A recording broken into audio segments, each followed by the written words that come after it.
Toni Morrison is here. She is the Robert F. Goheen Professor of Humanities at Princeton. Her books include The Bluest Eye, Song of Solomon, Beloved, and Paradise.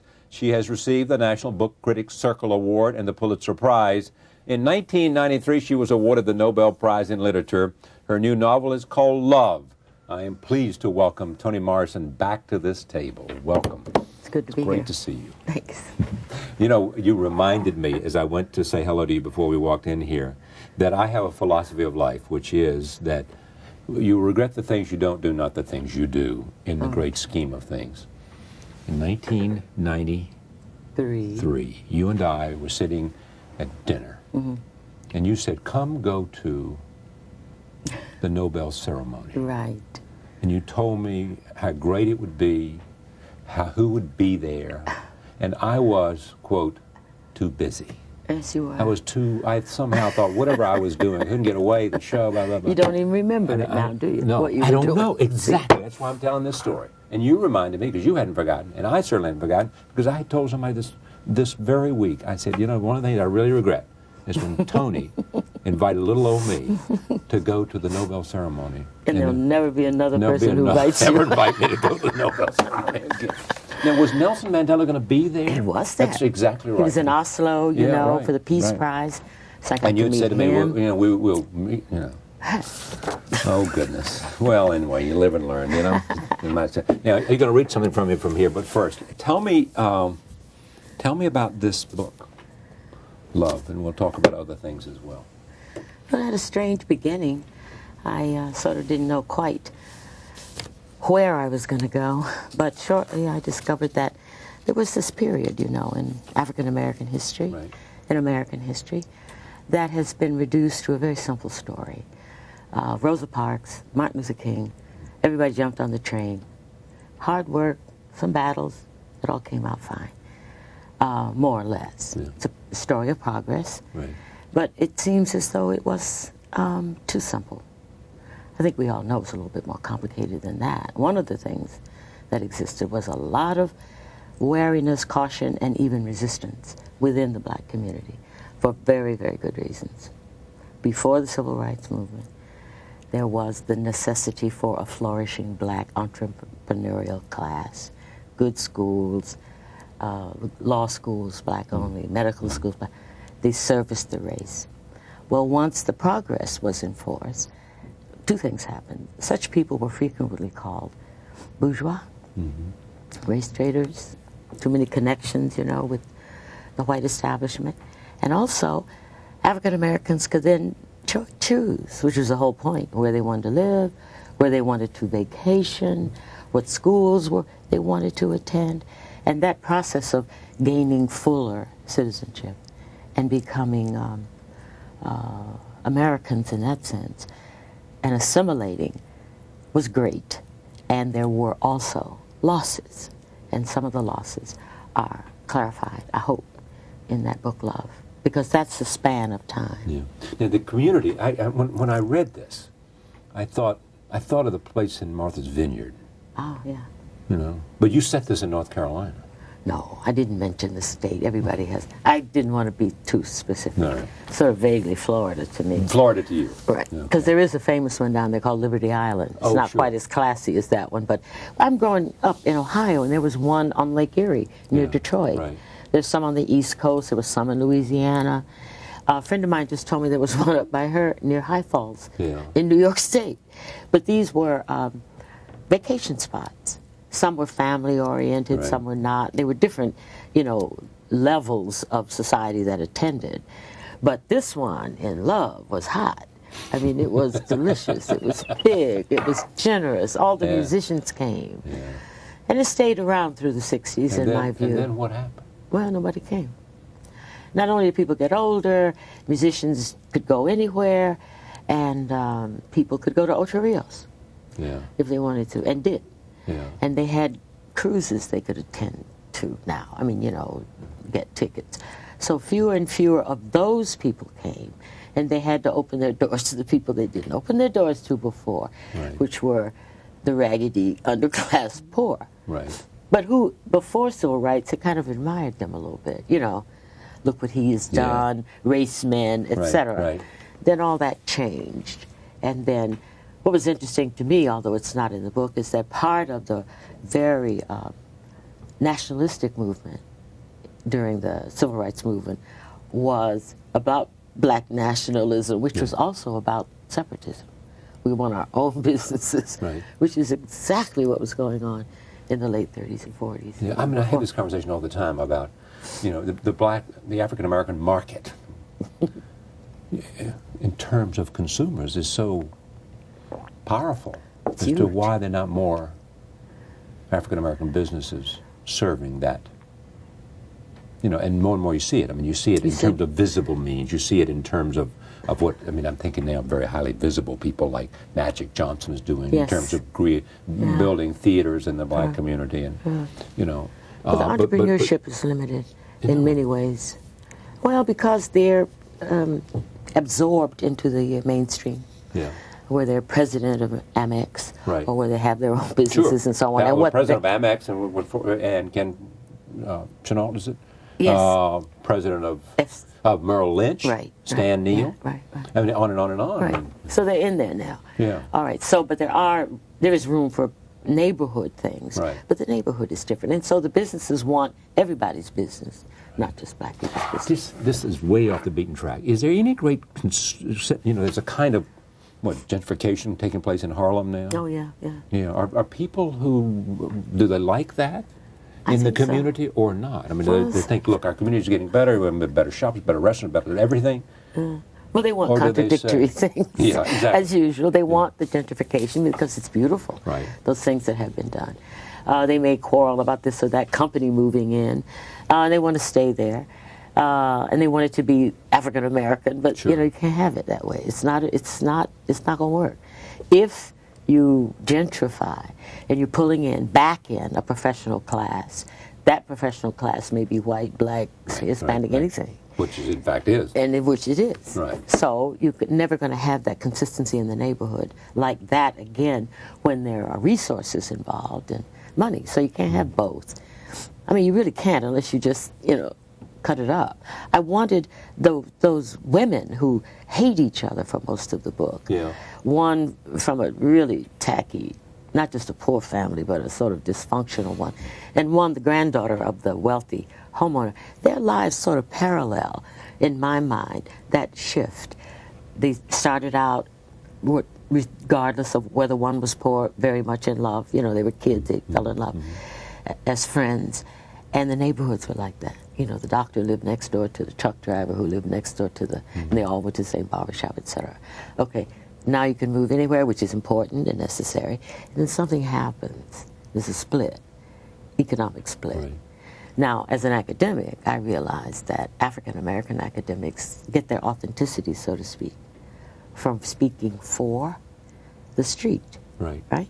They do their research there. That's where they're maybe from. They have to be intimate. However, you don't get the sense that the street knows what they're talking about. Yeah. Or unless you have somebody like, you know, Cornel West, who is in much time in prisons as he is in the university. But that widening class distinctions, which happened with every group that came here. I mean, it's just belated with African Americans, was represented by their living together in this incredible silent hatred, nevertheless living together, but unable to say what it was, unable to reconcile after all these years. Are you equally satisfied? And you know, everybody looks at Beloved.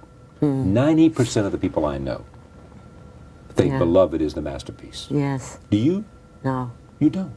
Well, it's good. I know it's, well, no, but I mean, compared to the others is a question, not, I mean, well, in the reviewer's mind, I bet you in Oprah's mind, Beloved is #1. Well, it has the advantage of being about slavery. Right.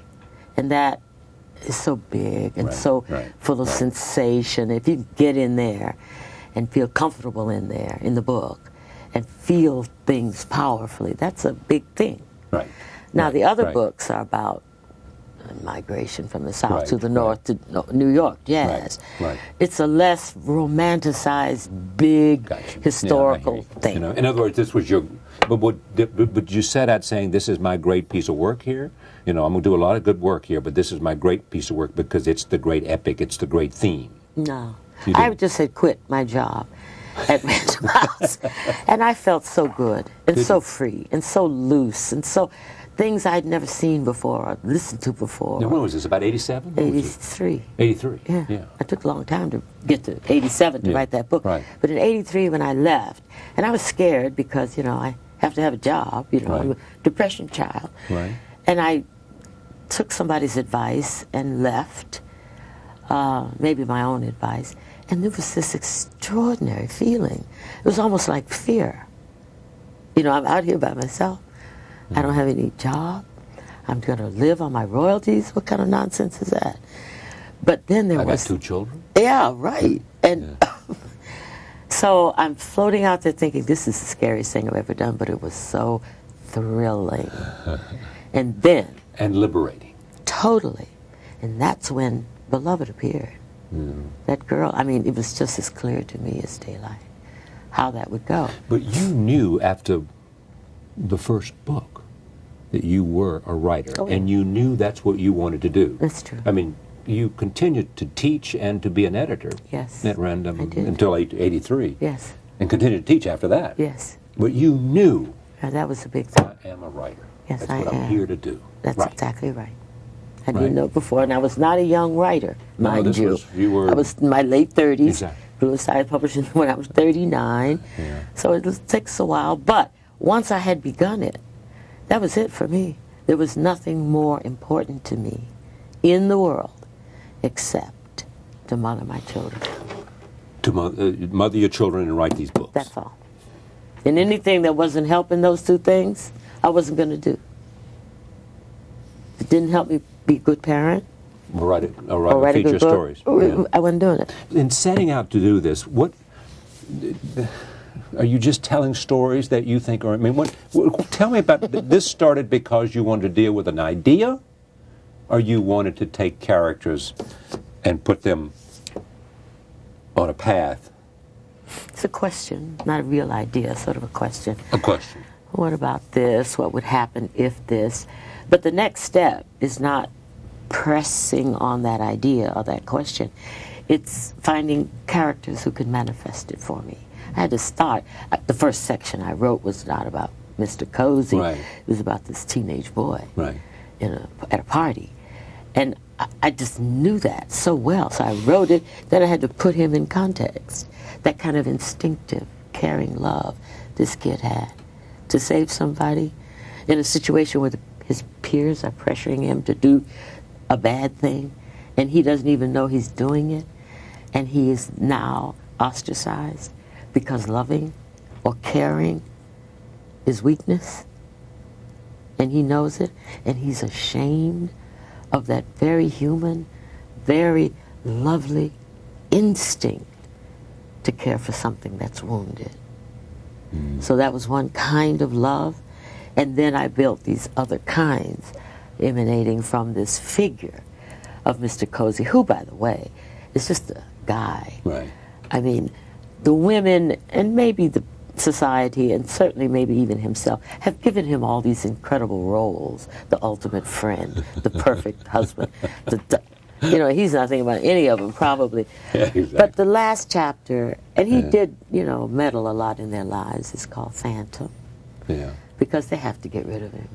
I mean, they allowed themselves, a lot of them, to be seduced by, ruined by, controlled by Bill Cozy. Yeah. Nobody They just- allow themselves to be done. Which is what They do. women frequently do with men. You Really? let them do the terrible thing or the big shot thing. We have or, no chance unless you let us. Unless we can you walk let out. us. You can leave. Okay, but that, But just the idea, the image, the control in the mind, not just the physical life, of what your life is. Well, he, and therefore this. Once they gave it up, are most of your characters' life's winners or losers? always winners. Always winners. Always. Even if they drop dead. They're winners. They're winners. There is some value there that They learned something very, very important. Some critical thing they learned that they never would have known except for the novel. Their experiences are epiphanies. I think those are happy endings when you finally figure it out and you know it. Well, maybe they don't have a car, or maybe they don't have the loved one or whatever, but this is the life of the mind and the spirit, and they win. They're not stupid anymore. Now, you also were a former editor. Does that make you a better writer, that you used to edit other people's stuff yourself? Yeah, it makes me better. Does it really? Makes me better. Makes you better. Right. May or may not have made them better. But it makes you better because... I know things. I know... Like what? I know... You know what the story's about. You know what a character's about. No, but I know more about when people fall in love with their work, what that means, how terrible that is. I know, Oh, wait. You mean when a writer falls in love with his work and does not want to see one word or one character or one whole storyline eliminated? Yeah, and he's writing probably badly. When you love it, You can't see. Love is blind. You don't want that. I'm sure Hemingway was trying to get all that stuff out. That's his big deal, getting all the sentiment out, getting all the mess out, taking away the honey. Trimming. Right. Trimming. So in that sense, even though you're writing in a different style, and most people are, you have to know when to stop. Right. Not to write just because you can. Not to fall in love too much with these little sentences that came up. And the most important thing is to know that if you write it over, it will be better each time. Now, here goes. Robert Gottlieb Yes. is your editor. He is. I read somewhere that he said, Tony, now I'm paraphrasing this, you and I, we got to get it right because we don't know how many more of these we're going to do.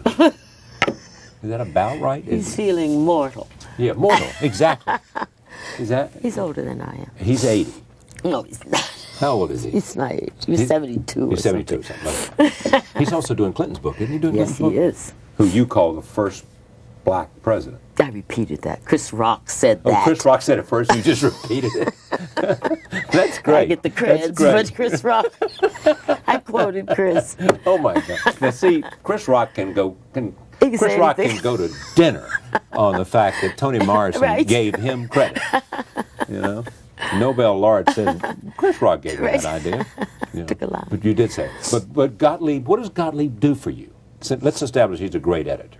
He's, for me, a great editor. And he's been with you on every book except the time when he went away. Right. He went away to New Yorker, right. So that jazz, was that 2 or 3 years, or was that long? About 5 years, I think. Right. So Jazz in Paradise I did without him. And? I loved every minute of it. Did you really? Well, because people didn't like it, Paradise. Don't think Paradise is one of your best books. They don't. All right. They're in fact, people are saying this is better than Paradise. Well, they're entitled to anything. All right. But those 2 books, I needed to know that I could do this without him. That was an important thing for me. To you?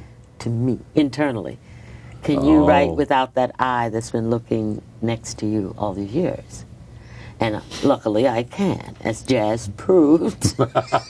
And Paradise didn't. Oh. No, I'm kidding. Now, here's what a friend of mine, I was over at 60 Minutes a Day, and I had a friend named Stephen Glauber, who's a producer over there. And he said, tell me about Tony's new book. I said, I got to go over here and interview. And I said, well, some people like it a lot, and some people don't like it. He said, Toni Morrison doesn't have to worry about critics. Oh, no, never did. Never did. Except for marketing purposes. Yeah. I like to take their quotes out and put them in an ad. No, but you can't. Oh, you take really. a good quote and put it in an ad. If it's any good, right? Yeah. I'll do that. But have you ever written a letter to? I mean, you ever call up and Machiko, this is Tony. Stop it. Stop it. No. First of all, reviewers and critics are entitled to their opinion. Exactly. I have books. The magnanimity of Toni Morrison. No, but I read books I loathe. Nobody asks me about them. They're awful, and I feel like I have the right to say it or think it or feel it. Yeah. So that's one thing. What I dislike is bad reviews, meaning badly thought through, badly written. They sound like... You once told me that on the air, I think. You were really upset about something because you thought the person didn't get it. They didn't only get it, they wrote like 11th grade book report. Calling names and repeating the plot. No, I don't. Which I had some great good fortune, though. I've had some reviews written by fiction writers. It's a most extraordinary thing. They don't even approach the book that way. They write about it. I don't get the point. What? Well, instead of being reviewers who have lots of books to do, right. Instead of but being they're also writers. Oh, I see. And they write novels. Yeah. So they look at it differently. And better, for better or worse? Much better. I don't mean they like the book better, because, you know, they may, but they understand what the project was. So their language is the language of a writer talking to another writer. It's lovely. I like that. I like that a lot. Do you do any? Would you review a book if they called you up and said? I'd like to, but I don't think I can now because it's like because you are Toni Morrison. But I sometimes give blurbs to young writers. I do that, you know, to writers who first books. It makes a difference. You don't need blurbs, I can see. Only if you're not known. Yeah. I want you to reflect on this genuinely now. All right. It is the notion of being Toni Morrison. Yes. The great Toni Morrison, the Nobel laureate Toni Morrison, the grand Toni Morrison. Yeah. What about it? Well, I mean, is it intoxicating? Oh, that's somebody that sits right over there. She sort of walks behind me. Yeah, when you walk into the room, it's Toni Morrison. No, that's her. She gets the good seat. She gets the everything. She gets all the stuff. I mean, we're in, you know, reverential awe, even though we might not like a book. You are Toni Morrison. You are Toni Morrison. Well, I'm going to keep her out there then. Oh, you are? No. But I would think it's... It could be, you know, prohibited. It could be what? It could stifle Well, it sure could. I mean, but my guess is your work habits haven't changed. No, they have not. You know? No. I am this writer person. Yeah. And the other person, the one that may be... The celebrated person, is an all right woman. Yeah. She's nice. Right. And she gets things done, and people say, come on in. Right. But she didn't have anything to do with real life. Yeah, I mean, my life. I know exactly she didn't have anything to do with that. Because you have said every book is like starting over. It is. It's like that white paper, that yellow tablet. What are you thinking? What do you mean? And nothing I've done before helps. Says, speak to me. Yeah. Is what it says. Now what do you Make me say? speak. Right. You know, what do you have? It's new. And that's Give great. It to me. That's great. I don't want to do the same thing again. My books will always be, oh, I hate, oh, I love, because they're very different. It's the milieu that's the same. I think I will always write about African Americans. I think. I may not. But it's the change in view, in technical things, in substrata. Even the palette changes. You know, this is a water book. The other book was a desert book. All these things play for me in communicating in the structure and the palette of the book as much as the plot. So that's what's interesting and commanding for me, is that work. No previous book can help me with a new canvas, if you see what I mean.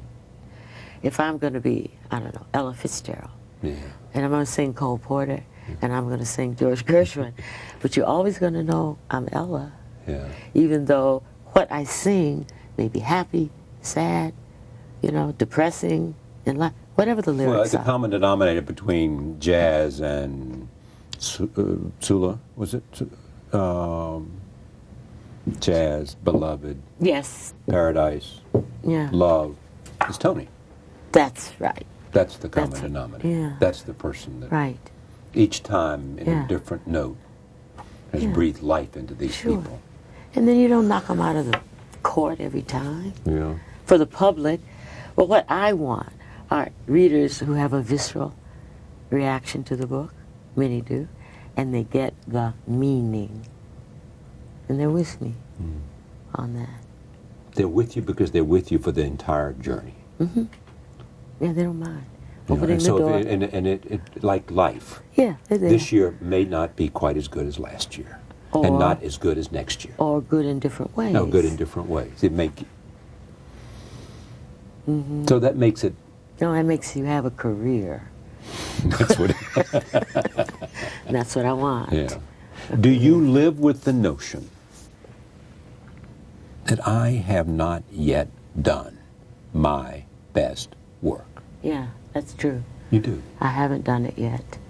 I'm gonna. I really am. And it's not some specific thing, some specific story, some specific character. You know it'll be with the black experience. I'm certain of that, Certain of probably. that, I'm yeah. No, but I know. But you know you have not employed all that you can that's yet. Right. That's right. There's a high note I have not kicked. And each time you go out, right. you make it more possible Yes. that you'll get there. That's right. Better or worse. Yes, we're going there. You're going there. Does it get any harder or any easier? The easy things get easier. Yeah. The hard things get harder. But the language. Oh, the language. It's just, you just have to work. You have to earn that kind of simple, excuse the expression, elegance. But see, I would think at some point the language, which is elegant, you'd get that at some point. I mean, you can. Oh, I can get it that way. But it's not, this is a good thing. Bob Gottlieb said to me once, I wrote a wonderful passage of a woman's despair. It was so beautiful, and I got it. It was just right. And I showed it to him, and he said, nah. I said, what are you talking about? This is pure pain. This is so lean. This is so pure. And he said, yes, but it's your pain. It's not hers. So even when you get the language, be careful. Exactly. It may not be the character's language or the character's view. Yeah, but see, that'd be very hard, I would think, because, I mean, it is your pain that you are putting in there. No, I'm not. You're not. No, this is her story. You got to find her pain. That's right. And it doesn't match your pain. I'm in her head like an actress, right? Yeah, but what you're bringing to her head is everything you know. That's all you can bring. That's right.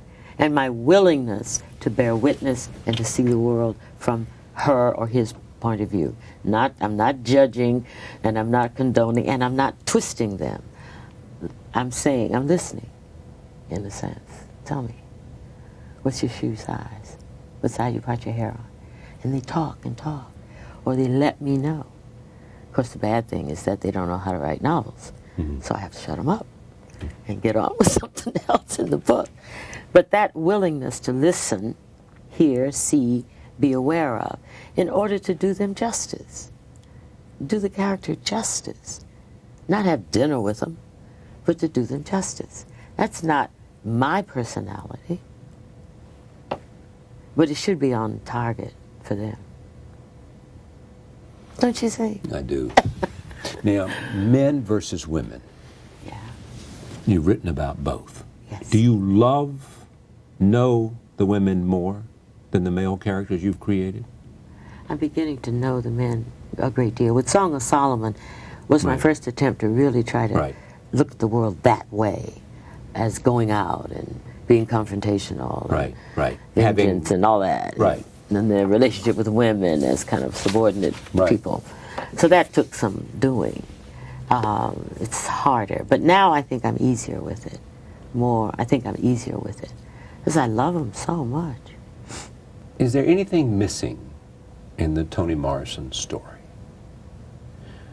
Things that I want, or things? Yeah, just a sense. Think about this. I mean, you are Toni Morrison. You have a fascinating life at Princeton as a Robert F. Goheen professor. You write every 3 or 4 years. You come out with a new book, right? You are continuing to do what you believe you came here to do. You have 2 loving kids who I forgot grandkids and grandkids now. Yeah. Now, this is the kind of stuff you would write about. You would tell me if you were a character where you were. On the. What a boring character I would make. You don't think that. Oh no, it's just like and then. It would be boring, you think? Yeah. Do you really? Your life is not dramatic enough? My mind is what is interesting. Enough. My life is not. Your mind is what makes you interesting. Oh, yeah. Absolutely. That's only that. The days I spend are just pedestrian. I like them like that. Yeah. I mean, I don't ski. So what I is don't rich go anywhere. about Toni is her mind. Absolutely. Her imagination. And her heart. Her heart, her soul, and her skill. That's right. That's it. I don't do anything interesting. See, that's very interesting. But you do nothing interesting, but you do only what you love. That's right. Which I is only to had give time for expression to. Do you feel a sense of that? I'm an artist. Artist. I am an artist. And I mean, but do you worry, I've got so much to do, and there is a finite time, and I am closer to the end than I am to the beginning. True. And I know that I felt pressured when I was 30. I mean, it was just like, I thought time was infinite, but I had so much to do, layered, layered, layered, and only I could do it. Now, there are other people's requests, which I may accept or not, but I only have to think. That's really all I have to do, and be nice to the people I love. That's all. And if I pick up a whole bunch of stuff I don't want to do, that's my problem. I don't have to do it. I just have to think, I have to create, and I have to be a human being with other people. Before I go, I want you to read something for me. And you actually have selected it. Have I? You did indeed. Okay. There you go.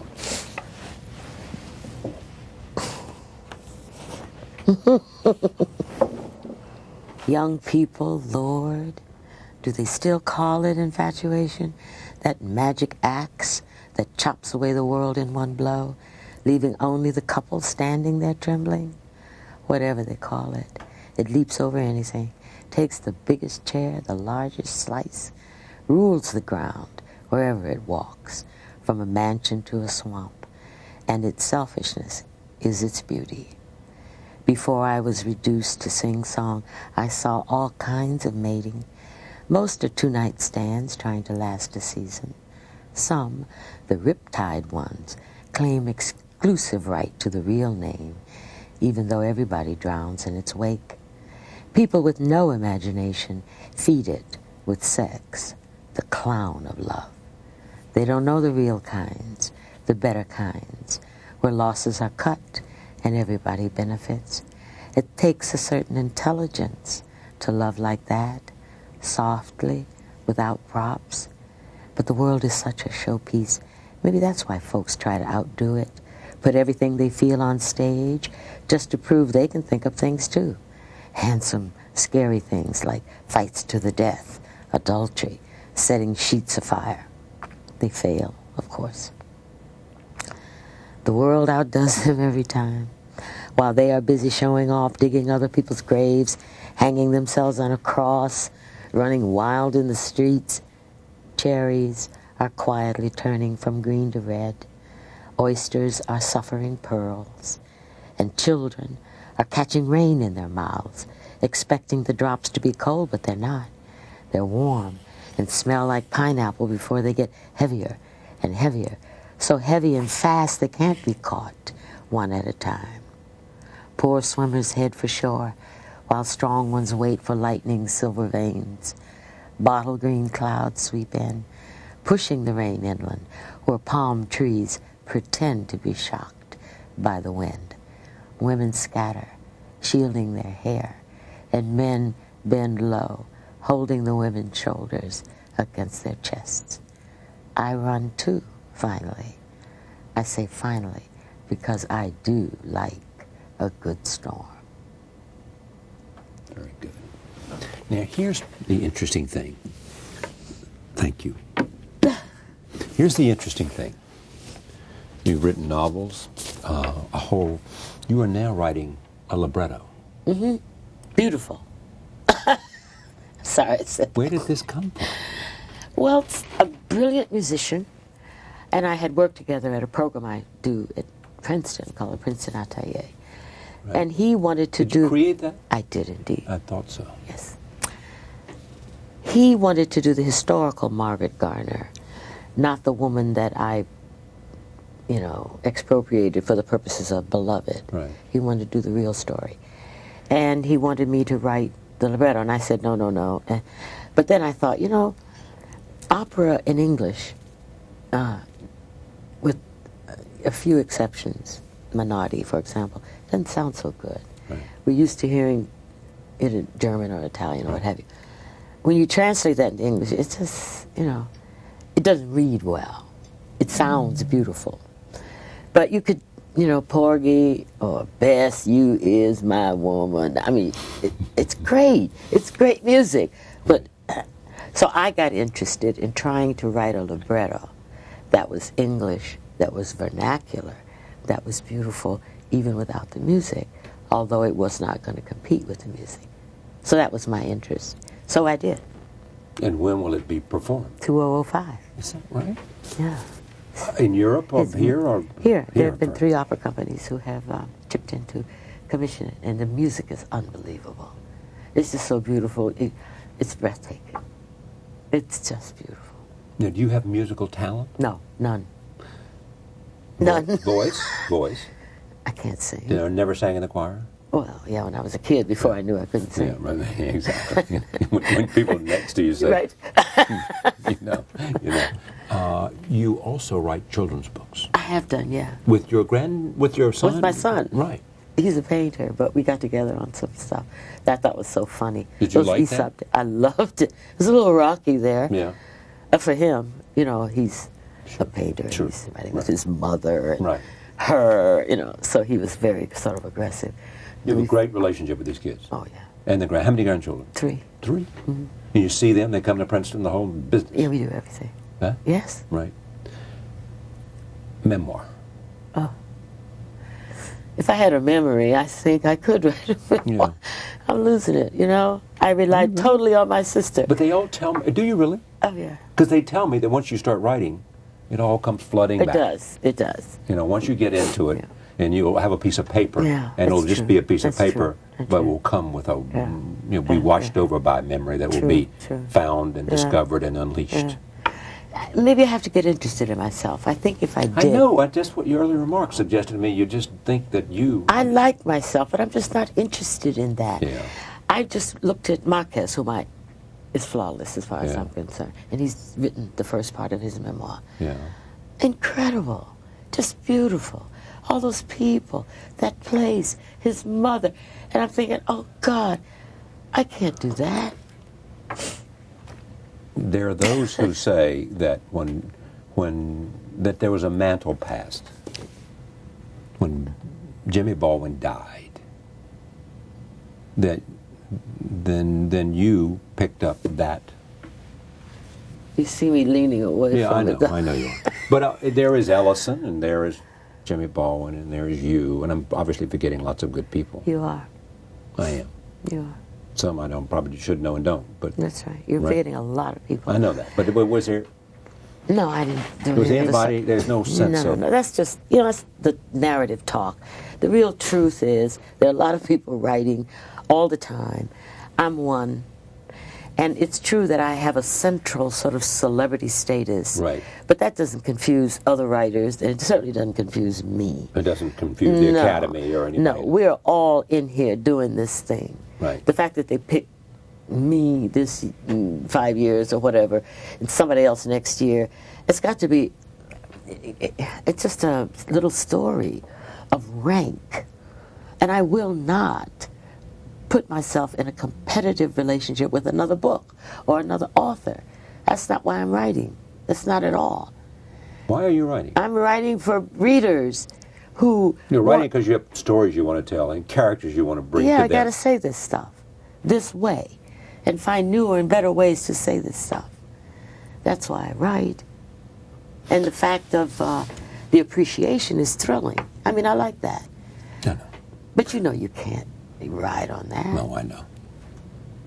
You can't. Now, Clint Eastwood, a man I admire a lot, has made a brilliant and wonderful movie called Mystic River. Oh, I haven't seen that. You should see it. I Now, here's will. what he said. He thought about this a number of years ago. Mm-hmm. Well, once the movie came out, and in talking to me about Mystic River, which he bought and then made into this wonderful movie, Unforgiven, considered I remember that a one. masterpiece by him. Yes. Morgan Freeman and Yes, others made it was- it. He said to me that he, as a director, wanted to make that, but he had to wait for 10 years until he was ready. You know where I'm going. Are there stories that Toni knows in her heart, in her soul, in her imagination Yeah. that she has to tell, but she's got to get to a certain point before she tells those stories. I think or that's not. true. Yeah, it's true. There may be some I will never write because I don't have the time. It takes me too long. So I'm just going to keep on doing it. There is an ultimate story. Maybe it's the next book. Yeah. Maybe it's the one And you after. won't know, you'll just write it, That's right. right? Mm-hmm. But it is a question, he's right, of being ready. You read these books by brilliant writers who are not ready. You can feel their unreadiness. Or And you know maybe what it's happens? past. What happens to them frequently, and you see, I see this, and I'm guided by people wiser than I am to see it. They can't get to the end. They can't. And they all of a sudden you can recognize it. They wake up, or there's a process in which they're not. They don't know how to go. They've run out of gas, and yet because they're halfway there, they got to finish it. They gotta do and something. it loses its. Sure, loses you know, its power. that's if you're not ready. That's what happens. Exactly If you what go happens. out, if you know. A lot of it is timing, knowing when to stop. Maybe the ending was like 40 pages earlier. If you were going to give a lecture, and it was in fact your last lecture, and it might be about being an African-American woman, it might be about being a writer, it might be about all of that, what would you want to say to us? I mean, think about that moment. I don't think I want to talk about either of those things. I would. I want to talk, I think I would like to say something, I touched on it earlier, about how hard it is and how necessary it is for us to become and to remain humans. That means a lot. It means not giving in to the comic book version of who we are, not giving in to all this medieval rhetoric. It means not doing that. We know deep down what's right and what's true and what's needed. We got to get there. We just have to. Thank you. I adore you. Toni Morrison, in mid-career, Love is a novel we have talked about. As I said earlier, she is the Robert F. Goheen professor at Princeton. Thank you for joining us. See you next time.